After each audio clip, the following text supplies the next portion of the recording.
Mesdames, Mesdemoiselles et Messieurs, c'est un plaisir pour moi de vous convier à suivre quotidiennement cette chaîne dénommée L'œil des enseignants. C'est une chaîne qui valorise l'enseignement dans notre pays, la République démocratique du Congo. Quand on parle de l'enseignement, on voit directement l'enseignant ainsi que l'apprenant qui est l'élève et l'étudiant.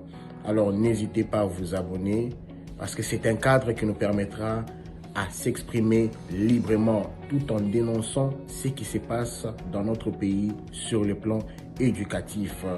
Abonnez-vous massivement, likez, partagez avec vos proches afin que tous nous puissions parler le même langage et tous nous puissions développer notre pays sur le plan éducatif. Que Dieu bénisse la République démocratique du Congo. Merci. Je suis un des élus, je suis leur collègue élu. Mais nous devons comprendre que ce ne sont pas nous, élus, qui devrions défendre nos intérêts individuels. Nous défendons les intérêts de nos électeurs. Et nos électeurs aujourd'hui, leur problème n'est pas de nous voir, nous. Il y a 500 députés. Même si on mettait les 500 députés dans un gouvernement de 500 ministres, vice-ministres, premiers ministres, vice-ministres, il y aura toujours des mécontentements. Mais moi, je pense qu'il faut être légaliste. La Constitution est claire. Ce sont des partis politiques et regroupements faisant partie de la majorité qui constituent les gouvernements avec le Premier ministre et qui proposent les propositions, qui présentent sa proposition du gouvernement, de la formation du gouvernement au chef de l'État.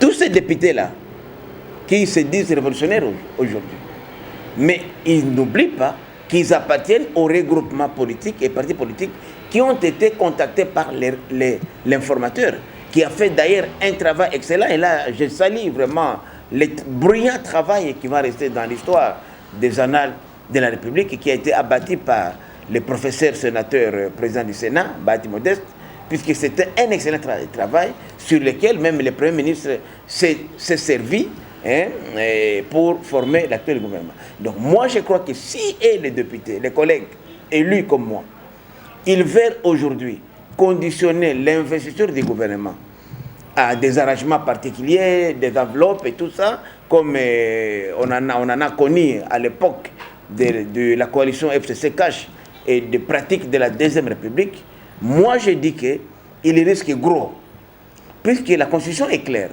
Si le gouvernement est rejeté par l'Assemblée nationale pour la première fois, le chef de l'État renvoie le même gouvernement, la Constitution a prévu la dissolution.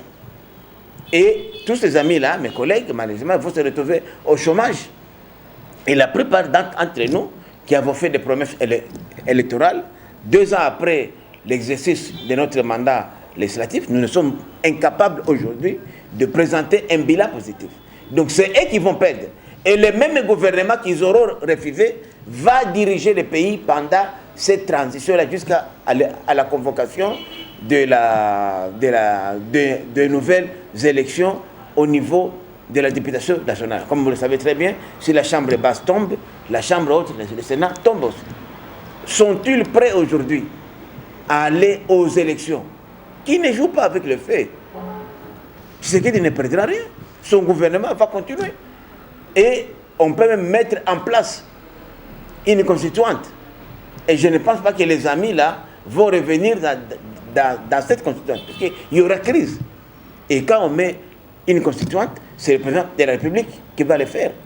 Donc, moi je crois que les amis sont en train de jouer avec le feu. Je suis, moi, Jean-Baptiste, de cette histoire-là. Si ce n'est pas Willy Michik qui avait annoncé cette tsunami, ils ne seraient pas révolutionnaires. Ils sont révolutionnaires parce qu'il y a quelqu'un qui les a mis une puce plutôt à l'oreille.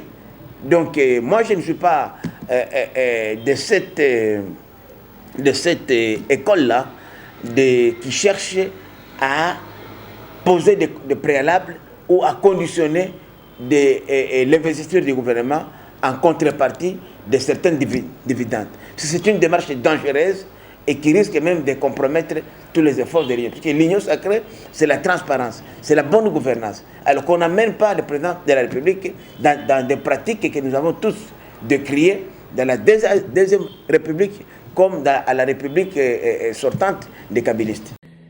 Mesdames, Mesdemoiselles et Messieurs, c'est un plaisir pour moi de vous convier à suivre quotidiennement cette chaîne dénommée L'œil des enseignants.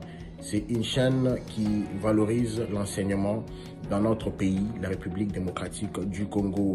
Quand on parle de l'enseignement, on voit directement l'enseignant ainsi que l'apprenant qui est l'élève et l'étudiant. Alors n'hésitez pas à vous abonner parce que c'est un cadre qui nous permettra à s'exprimer librement tout en dénonçant ce qui se passe dans notre pays sur le plan éducatif. Abonnez-vous massivement, likez, partagez avec vos proches afin que tous nous puissions parler le même langage et tous nous puissions développer notre pays sur le plan éducatif. Que Dieu bénisse la République démocratique du Congo. Merci.